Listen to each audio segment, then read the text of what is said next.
हर पल आपके साथ। नमस्कार, हरपल न्यूज देख रहे हैं आप। मैं हूं आपके साथ नुपुर सक्सेना। स्वागत है आप सभी का न्यूज पॉइंट में। खबरों का रुख करेंगे, लेकिन इससे पहले नजर इस वक्त की हेडलाइंस पर। पंजाब कांग्रेस में बगावत, पूर्व मंत्री जगमोहन कंग बोले सिद्धू मेरे हक में थे, सीएम चन्नी ने मेरी कटवाई टिकट, वजह ईडी भी जानती है। कांग्रेस नेता राहुल गांधी की ट्विटर सीईओ से शिकायत, सोशल मीडिया प्लेटफॉर्म पर उनकी पहुंच को दबाने का लगाया आरोप, बोले मैंने किसानों रेप पीड़िता का उठाया मुद्दा। उत्तराखंड के पूर्व कांग्रेस प्रदेश अध्यक्ष किशोर उपाध्याय को कांग्रेस से किया निष्कासित, बीजेपी में हुए शामिल, प्रदेश कार्यालय में आयोजित कार्यक्रम में ग्रहण की पार्टी की सदस्यता। पिछले 24 घंटे में देश में कोरोना से सामने आए 2.86 लाख नए मामले, 573 लोगों की हुई मौत, अब तक 4.03 करोड़ लोग आए संक्रमण की चपेट में। बढ़ते अब खबरों की ओर। पंजाब की सत्ता में वापसी की आस लगाए बैठी कांग्रेस पूरी तैयारी के साथ चुनावी मैदान में उतर रही है। कांग्रेस उम्मीदवार अपनी जीत सुनिश्चित करने के लिए प्रचार में जुटे हुए हैं। पार्टी के पूर्व अध्यक्ष राहुल गांधी भी आज पंजाब पहुंच चुके हैं। राहुल गांधी एक दिवसीय दौरे पर अमृतसर पहुंचे हैं। राहुल गांधी जालंधर में एक वर्चुअल रैली कर पार्टी के लिए माहौल बनाने की उन्होंने कोशिश की। राहुल गांधी अपने सभी उम्मीदवारों के साथ धार्मिक स्थलों का भी दौरा करेंगे। राहुल गांधी कांग्रेस के 117 उम्मीदवारों के साथ श्री हरमंदिर साहिब, दुर्गियाना मंदिर और भगवान वाल्मीकि तीर्थ स्थल के दर्शन करेंगे। कांग्रेस प्रदेश अध्यक्ष नवजोत सिंह सिद्धू ने 25 जनवरी को ट्वीट कर राहुल गांधी के दौरे की जानकारी दी थी। सिद्धू ने अपने ट्वीट में राहुल गांधी का शेड्यूल भी जारी किया था।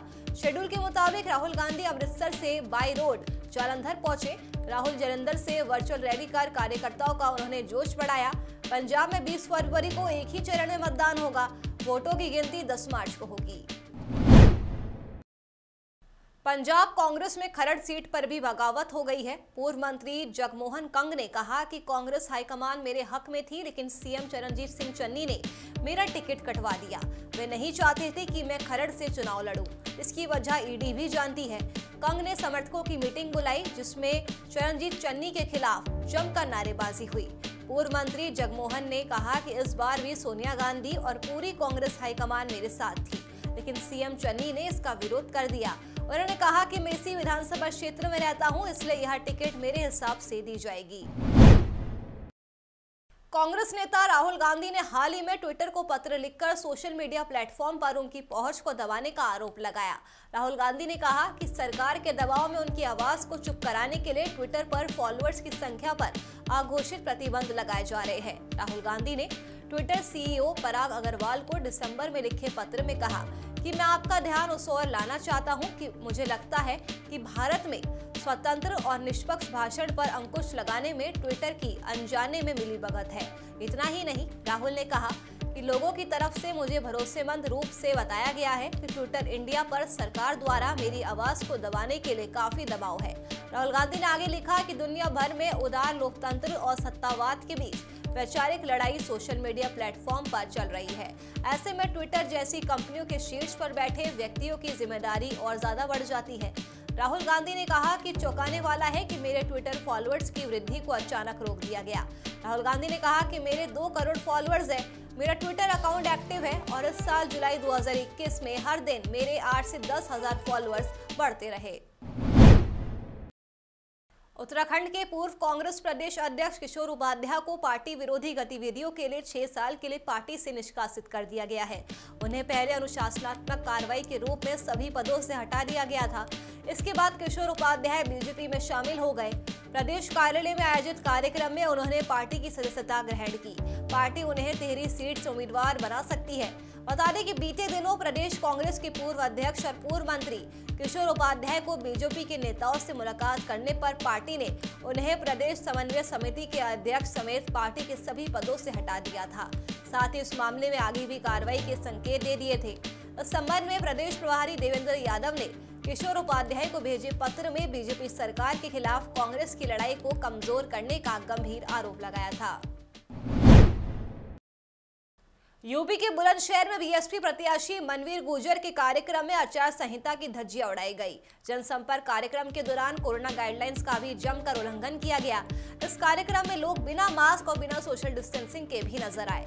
बता दें कि बीएसपी प्रत्याशी मनवीर गुर्जर समर्थकों के साथ सिकंदराबाद में जनसंपर्क कर रहे थे, जिसमें कोरोना के सभी नियमों का जमकर उल्लंघन किया गया। निर्वाचन आयोग के इतने सख्त निर्देश के बावजूद भी कार्यक्रम में जमकर भीड़ उमड़ पड़ी। बीएसपी प्रत्याशी के इस जनसंपर्क कार्यक्रम का वीडियो भी सोशल मीडिया पर तेजी के साथ अब वायरल हो रहा है। गुजरात के पाटन जिले के चाणस्मा के पूर्व विधायक और जल संपत्ति निगम के पूर्व अध्यक्ष, कांग्रेस के पूर्व मंत्री और पाटन जिले के चाणस्मा तालुका के जिलिया में गांधी आश्रम और उत्तर बुनियादी स्कूल के संस्थापक मालजी भाई देसाई को सेवा के लिए पद्मश्री पुरस्कार से नवाजा गया। बुधवार 26 जनवरी को उनके शुभचिंतक और समर्थक, जिनमें राजनीतिक, सामाजिक, सहकारिता के साथ साथ सार्वजनिक जीवन में शामिल नेता शामिल थे, वो सभी अपनी शुभकामनाएं देने के लिए जिलिया के गांधी आश्रम में जमा हुए। मालजी भाई देसाई ने पूरे पाटन पंथ सहित उत्तरी गुजरात के लोगों को प्रतिष्ठित पद्मश्री पुरस्कार समर्पित करने पर गर्व व्यक्त किया। गुजरात से राकेश ओसाई की रिपोर्ट। भारत सरकार ने जो पद्मश्री का अवार्ड डिक्लेयर किया है, इससे मेरी खुशी और मेरा आनंद व्यक्त करता हूँ। और जो 70 साल तक जो जाहिर जीवन का काम करने का मुझे मौका रहा है, उसमें राजकर्ताओं ने, पब्लिक आगेवानों ने और सरकारी अधिकारियों ने जो मुझे सहयोग दिया, मुझे प्रेम दिया, मेरे काम में कोई रुकावट नहीं आई, इसलिए सबको मैं आभारी हूँ, मेरा आनंद व्यक्त करता हूँ। उत्तर प्रदेश में एक बार फिर स्कूल कॉलेजों को बंद रखने का फैसला किया गया है। प्रशासन ने 30 जनवरी तक के लिए शैक्षणिक संस्थान बंद किए थे, जिसकी अवधि अब बढ़ाकर 15 फरवरी तक कर दी गई है। राज्य में बढ़ते कोरोना के खतरे को देखते हुए ये फैसला लिया गया है। इस दौरान ऑनलाइन क्लासेस को पहले की तरह जारी रखने की इजाजत रहेगी। बता दें कि इससे पहले 2 बार स्कूल बंदी की मियाद बढ़ाई जा चुकी है। राज्य में बढ़ते कोरोना के खतरे के चलते पहले 16 जनवरी तक स्कूल बंद किए गए थे। अगले हफ्ते इसे बढ़ाकर 23 जनवरी और दूसरी बार 31 जनवरी किया गया था। अब तीसरी बार प्रदेश सरकार ने स्कूलों को 15 फरवरी तक बंद रखने की घोषणा की है। बता दें कि यूनिवर्सिटी कॉलेज के सेमेस्टर एग्जाम पहले ही स्थगित किए जा चुके हैं। 16 जनवरी से 31 जनवरी तक होने वाले सेमेस्टर एग्जाम्स को अगली डेट तक के लिए स्थगित कर दिया गया है। ऑफलाइन क्लासेस की अनुमति मिलने के बाद ही सेमेस्टर परीक्षाएं संभव हो पाएगी। राजस्थान में कोरोना संक्रमण की वजह से प्रदेश में 30 जनवरी तक शहरी इलाकों में स्कूल बंद है। इधर प्रदेश में लगातार कोरोना के केस और मौतों का आंकड़ा बढ़ता जा रहा है। ऐसे में 31 जनवरी के बाद स्कूलों के खुलने की उम्मीद कम नजर आ रही है। यह आशंका लगाई जा रही है कि 14 फरवरी के बाद केस कम हुए तो स्कूल खुलने की संभावना बन सकती है। हालांकि शिक्षा विभाग ने स्कूल खोलने या नहीं खोलने को लेकर राज्य सरकार को किसी तरह का प्रस्ताव फिलहाल नहीं भेजा है, लेकिन ऐसा माना जा रहा है कि स्कूल खोलने का फैसला लेने में अभी और ज्यादा वक्त लग सकता है। इसी बीच परीक्षाओं को लेकर संशय भी बना हुआ है। दरअसल स्कूल खोलने या नहीं खोलने का फैसला शिक्षा विभाग के बजाय हेल्थ डिपार्टमेंट करेगा। वहां से हरी झंडी मिलने के बाद ही स्कूल खुल सकते हैं। बुधवार को ही राज्य के 33 में से सिर्फ 6 जिलों में कोविड पॉजिटिव की संख्या 100 से कम है। बाकी 27 जिलों में कोरोना पॉजिटिव केस का प्रतिदिन का आंकड़ा 100 से अधिक है। ऐसे में उम्मीद की जा रही है कि फरवरी के दूसरे या तीसरे हफ्ते तक ही स्कूल खुलने की संभावना बन सकती है। देश में बुधवार को 2,86,384 नए कोरोना संक्रमित मिले। इस दौरान 3.06 लाख लोग ठीक हुए, जबकि 573 लोगों की मौत हुई है। वहीं पिछले दिन के मुकाबले 470 अधिक संक्रमित मिले हैं। इससे एक दिन पहले मंगलवार को 2,85,914 लोग संक्रमित मिले थे और 659 लोगों की कोरोना की वजह से मौत हुई थी। फिलहाल देश में एक्टिव केस यानी इलाज करा रहे मरीजों की संख्या 22.02 लाख है। महामारी की शुरुआत से अब तक देश में करीब 4.03 करोड़ लोग संक्रमण की चपेट में आ चुके हैं। वहीं देश में पिछले दिन पॉजिटिविटी रेट 19.5% दर्ज की गई। मंगलवार को पॉजिटिविटी रेट 16% थी। रोजाना के नए मामलों में महज 0.1% की बढ़ोतरी के बावजूद पॉजिटिविटी रेट में करीब 20% की बढ़ोतरी चिंता का विषय बनी हुई है। राजस्थान में कोरोना की तीसरी लहर में मौतों का आंकड़ा बढ़ता जा रहा है। राज्य में 25 दिन में कोरोना से मरने वाले लोगों की संख्या 176 पहुंच गई है। मरने वालों में 90% से ज्यादा को कोरोना की दोनों डोज लग चुकी थी और उन्हें दूसरी अन्य बीमारियां भी थी। मेडिकल हेल्थ डिपार्टमेंट की रिपोर्ट देखें तो राज्य में 1 से 25 जनवरी तक 1.92 लाख से ज्यादा केस मिल चुके हैं, जिनमें से 176 लोगों की मौत हो चुकी है। इनमें 90% से ज्यादा उन लोगों की मौत हुई है जिन्हें वैक्सीन की दोनों खुराक लग चुकी थी। एक्सपर्ट इन मौतों के पीछे कोरोना के बजाय कोई दूसरा कारण मान रहे हैं। राजस्थान कोविड मैनेजमेंट कमेटी के सदस्य और सीनियर लॉजिस्ट डॉक्टर वीरेंद्र सिंह की माने तो ओमिक्रॉन से फेफड़ों में निमोनिया की शिकायत नहीं मिली है, इसलिए ऑक्सीजन की डिमांड ही नहीं है। ओमिक्रॉन का असर इस बार गले तक ही सीमित है। हरियाणा में बारिश के बाद मौसम खुलते ही कोरोना का सैंपल टेस्ट करवाने वाले लोगों की संख्या बढ़नी शुरू हो गई है। 25 और 26 जनवरी को स्वास्थ्य विभाग ने कुल 76,636 लोगों के सैंपल लिए। दोनों दिनों में कुल 12,380 कोरोना केस आए। पिछले हफ्ते बारिश के कारण स्वास्थ्य विभाग 23 और 24 जनवरी को सैंपल कम ले पाया था। स्वास्थ्य विभाग की स्टेट नोडल अधिकारी डॉक्टर उषा गुप्ता का कहना है कि बारिश के कारण लोग बाहर नहीं आए। स्वास्थ्य विभाग की टीमें भी फील्ड में नहीं जा पाई, इसलिए सैंपल कम हो गए। लेकिन मौसम खुलते ही सैंपल्स की संख्या फिर से बढ़ना शुरू हो गई है। प्रदेश में स्वास्थ्य विभाग का हर दिन सैंपल लेने का लक्ष्य 50,000 निर्धारित किया गया है। हरियाणा में 26 जनवरी को कोरोना के नए केस 6,351 आए, जबकि 7 लोगों की मौत हो गई। मरने वाले गुरुग्राम, फरीदाबाद, हिसार, करनाल, पंचकुला, कुरुक्षेत्र, कैथल के बताए जा रहे हैं, जबकि ठीक होने वाले 9,571 लोग हैं। पिछले कई दिनों से कोरोना की मौत के आंकड़े भी लगातार बढ़ रहे थे। इससे पहले 20 जनवरी को 6 मौतें हुई थी। ऐसे में 6 दिनों बाद मौत का आंकड़ा 7 तक आ चुका है। प्रदेश में कोरोना के एक्टिव केस 39,565 है। ओमिक्रॉन का केवल एक ही केस मिला है। भारत पाकिस्तान बॉर्डर पर इन दिनों हाई अलर्ट जारी है। सरहद पर सीमा सुरक्षा बल का ऑपरेशन सर्द हवा चल रहा है। अलर्ट के चलते सरहद से लेकर शहर तक सभी सुरक्षा एजेंसियां चौकस हो गई है। शहर में पुलिस ने अलर्ट के चलते चौकसी को बढ़ा दिया है। पुलिस भी शहर की होटल पर निगरानी लगातार रख रही है। शहर कोतवाल प्रेमदान रत्नू के नेतृत्व में पुलिस की टीम हर होटल, धर्मशाला और गेस्ट हाउस की चेकिंग कर रही है। हर आने जाने वाले पर कड़ी नजर भी रखी जा रही है।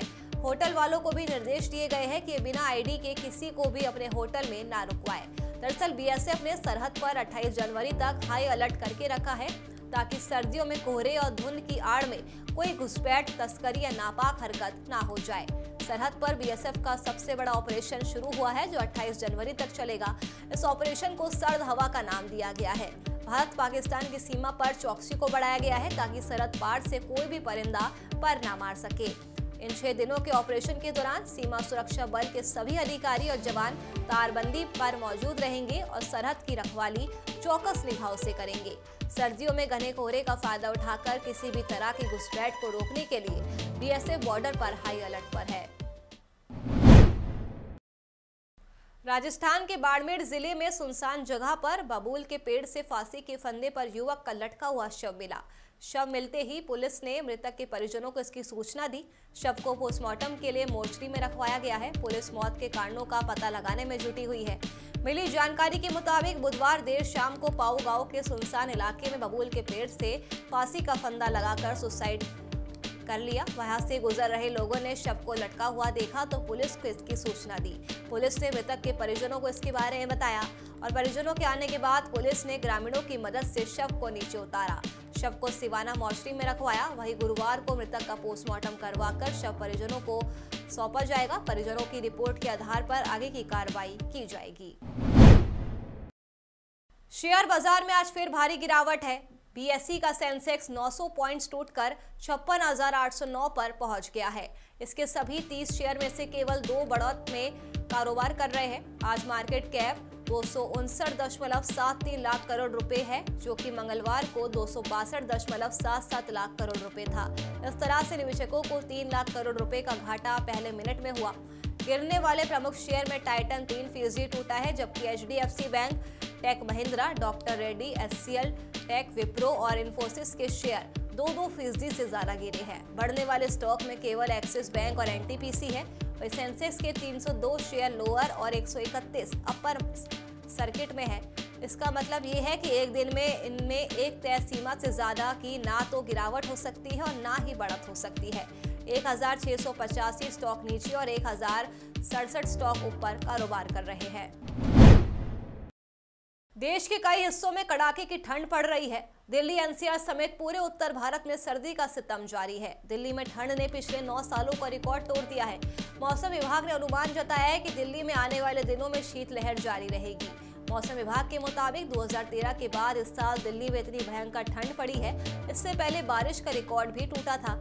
1901 के बाद इस साल जनवरी में सबसे ज्यादा बारिश हुई। बुधवार को नरेला दिल्ली का सबसे ठंडी जगह रही, जहां तापमान 14.7 डिग्री सेल्सियस के शिखर पर था। जबकि आईएमडी के मुताबिक अगले 3 दिनों में शहर का अधिकतम तापमान धीरे धीरे बढ़कर 17 से 18 सेल्सियस हो जाएगा। न्यूनतम तापमान 4 से 5 डिग्री सेल्सियस के आसपास रहने की संभावना है। महीने के आखिर तक अधिकतम तापमान 19 डिग्री सेल्सियस तक पहुंच जाएगा, लेकिन अगले 3 दिनों में न्यूनतम गिरावट 4 से 5 डिग्री सेल्सियस के आसपास हो सकती है। गुरुवार के पूर्वानुमान से पता चलता है कि दिल्ली सफदरजंग में अधिकतम 17 डिग्री सेल्सियस दर्ज कर सकती है, जबकि न्यूनतम 5 डिग्री सेल्सियस के आसपास तापमान हो सकता है। उत्तर भारत को फिलहाल ठंड से राहत मिलने के आसार नहीं दिख रहे हैं। मौसम विभाग के मुताबिक अगले 3 से 4 दिनों तक मध्य प्रदेश, राजस्थान, पंजाब, हरियाणा, चंडीगढ़, दिल्ली, छत्तीसगढ़ में शीतलहर चलेगी। मिली जानकारी के मुताबिक उत्तर पश्चिम और मध्य भारत में अगले 5 दिनों के दौरान न्यूनतम तापमान में 3 से 5 डिग्री तक की गिरावट आ सकती है। वहीं कुछ राज्यों में 24 घंटों में हल्की बारिश भी हो सकती है। कूल डे के दौरान न्यूनतम तापमान 10 डिग्री से कम होता है और अधिकतम तापमान सामान्य से 4.5 डिग्री कम होता है। साथ ही मौसम विभाग ने पंजाब के उत्तरी हिस्से, हरियाणा के कुछ हिस्सों, यूपी, ओडिशा और पूर्वोत्तर भारत के कुछ इलाकों में 27 से 28 जनवरी के बीच मध्यम बारिश का अनुमान जताया है। अगले 5 दिनों में अंडमान और निकोबार द्वीप समूह में भी बारिश हो सकती है। वहीं मौसम विभाग ने पहाड़ी इलाकों में भारी बारिश, बर्फबारी का ऑरेंज अलर्ट जारी किया है। बता दें कि जम्मू कश्मीर के कुछ हिस्सों में भारी बर्फबारी के चलते 2 नेशनल हाईवे और 147 सड़कें बंद कर दी गई है। असम के तिस्कुनिया जिले में 73वां गणतंत्र दिवस बड़े ही धूमधाम के साथ मनाया गया। आपको बता दें कि सभी ने शहीदों को याद कर उन्हें श्रद्धांजलि अर्पित की। इस अवसर पर मंगलम एनजीओ के अध्यक्ष जगदम्बा सिंह ने राष्ट्रीय झंडा फहराया और शहीदों को याद किया। वहीं सोनितपुर जिला के अधीन शहीद नगरी ढेकियाजुली में भी 73वां गणतंत्र दिवस धूमधाम के साथ मनाया गया। ढेकियाजुली राजस्व अधिकारी कविता डेका ने झंडा फहराया और गणतंत्र दिवस की सभी को शुभकामनाएं दी। पूरे भारतवर्ष के साथ साथ आज सुप्रिया के पवित्र प्रांगण स्थल पर आज 73वां गणतंत्र दिवस का पालन करने का सौभाग्य प्राप्त हुआ है। आज झंडा फहराने के बाद यहाँ विभिन्न कार्यक्रम बच्चों के लिए आयोजित किया गया है। मैं सभी देशवासियों के साथ साथ इस तिनसुकिया शहर वासियों को भी इस गणतंत्र दिवस के उपलक्ष्य पर हार्दिक शुभकामनाएं देता हूँ कि आपसी भाईचारा, शांति, एकता, अखंडता बने रहे। सब लोग मिलजुल के आपस में प्रेम से रहें, सद्भावना के साथ रहें और देश को तरक्की के रास्ते पर ले जाएं। इन्हीं शब्दों के बाद मैं सभी को पुनः हार्दिक शुभकामनाएं देता हूँ। चलिए फिलहाल के लिए न्यूज पॉइंट में मेरे साथ बस इतना ही। देश और दुनिया की तमाम खबरों के लिए आप देखते रहिए हर पल न्यूज। नमस्कार।